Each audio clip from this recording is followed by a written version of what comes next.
জাতির লোকেরা শুনলো না, আল্লাহ প্লাবন দিলেন, সব ধ্বংস করে দিলেন, কিন্তু বেঁচে ছিল একজন বুড়ি। সুবহানাল্লাহ বলবেন না?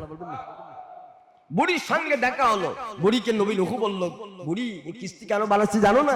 আল্লাহ প্লাবন দিবে, সব ধ্বংস হয়ে যাবে, কি ইমানদার করা বাঁচবে এই কিস্তিতে উঠে।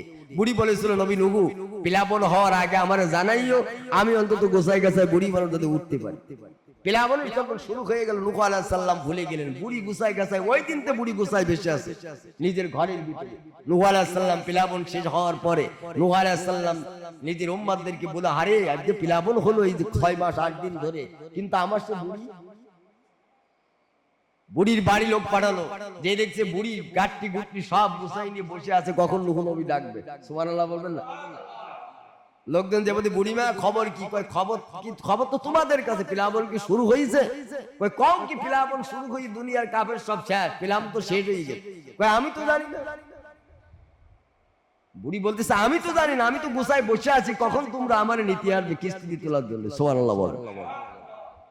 ইমানদারকে যখন আল্লাহ বাঁচায়, পৃথিবীর কোন নাফরমান বান্দা ইমানদারে মেরে দিতে পারে, ঠিক কিনা? ধরে বল, কথা বলেন না কেন? এই জন্য জাতির লোকেদের সব ধ্বংস করে দিল আল্লাহ পাক, শুধুমাত্র 3টা জিনিস না মানার কারণে। সুবহানাল্লাহ বলবেন না? 1 নাম্বার আনিবুদুল্লাহ, ইবাদত করবে আল্লাহ। 2 নাম্বার ওয়াত্তাকুহু, ভয় করবে আল্লাহ। 3 নাম্বার ওয়াতিউন, একমাত্র নবী মুহাম্মদ নূহ আলাইহিস সালামের আদর্শ তাদের মানতে বলেছিল।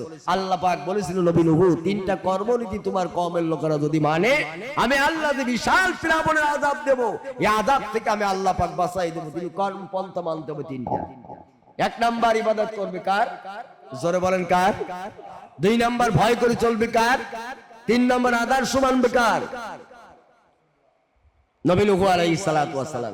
আমার ভাইয়েরা, এই 3টা কর্মনীতির কথা আল্লাহ কোরআনের মধ্য দিয়া নবী মুহাম্মদ রাসূলুল্লাহ সাল্লাল্লাহু আলাইহি সাল্লামের উম্মতদেরকে আল্লাহ পাক জানাই দিলেন, তোমরা যদি আমার দেওয়া আমার নবীর 3টা কর্মনীতি বাস্তব জীবনে আমার নবীর উম্মতরা যদি আমল করে চলে, আমি আল্লাহ পাক সমস্ত আযাবের গজবের হাত থেকে আল্লাহ বাঁচাবো।